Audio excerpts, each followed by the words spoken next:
Hey kids, how are y'all? I'm Geneva. Got a few friends here. They want to say hey. Hey. Hey. Hey guys, we still got 4 teachers? Yep, sure do. Dang. Yep, that's a new one. Alright, so today, our memory verse is for all have sinned and fall short of the glory of God. Romans 3:23. Does anybody know what that means? Sound like we all tripped over a big stick.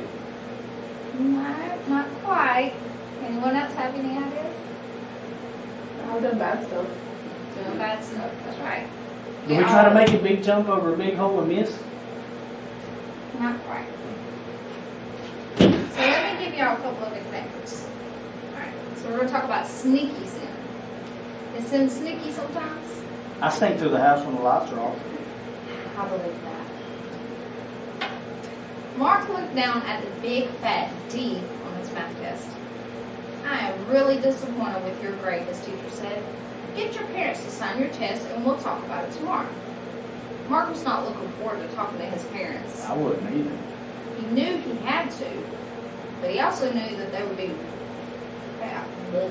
But he also knew that they were worried about other things right now. His bad grade would only add to their stress. Maybe it would be best just to sign my mom's name, he thought. Think it's a good idea for him to sign his mom's name? It wasn't the time I tried it. Then she wouldn't have to worry about my grades. Isn't making mom happy the right thing to do? Yeah. Mark planned to lie. Sin was sneaking up on him. Sin is all the bad things we do when we ignore God's word and His will for our lives. When sin comes into our hearts, our love for God begins to die.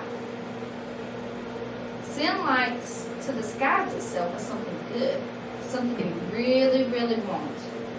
But what you want might not always be what is best for you. Pizza. That is exactly what happened to Adam and Eve.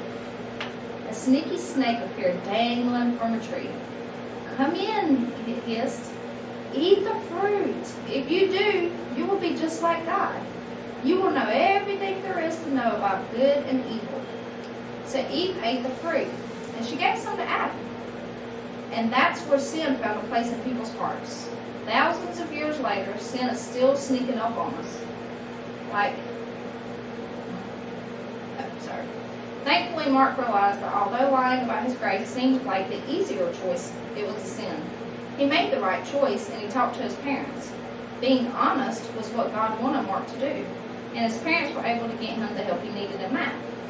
What about you? Has sin sneaked up on you too?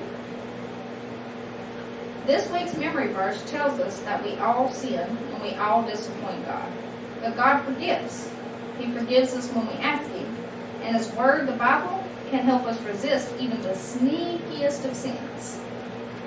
So if I try to sneak in and get some ice cream cake at midnight, then I'm not supposed to? That's called sin. So do you know how you can ask God for forgiveness for your sin? Before you sneak and get the ice cream? What should you do? Go eat an apple. Just ask for it next time. Don't just sneak it. Duh. I guess.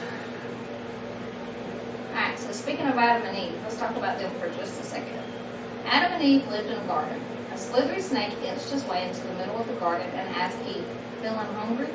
Well, they didn't never go hungry if they lived in a garden.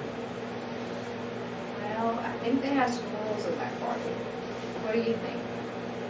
Yeah, probably like pull all the weeds.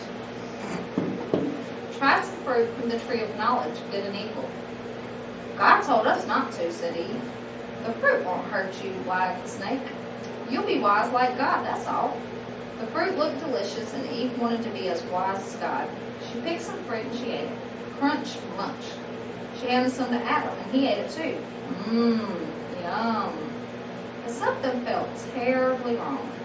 Something was. Did it make them sick? I don't know. Adam and Eve had made a big mistake.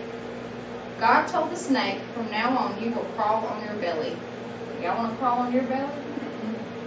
I look funny. Then God told Adam and Eve, you will have pain in your lives from now on. You will have to work hard for your food, and you cannot live forever anymore. So God put Adam and Eve out of the garden and sent strong angels to guard the way back in. But someday, God promised someone would come to make things right again. I wonder who that is. I know how Mark could have made his parents happy though. What's that? He could have put a T-A-D-A. Ta-da. Alright, so just think about this question. Can you think of some examples of how sin is sneaky? And y'all get back with us next Wednesday. Thank you.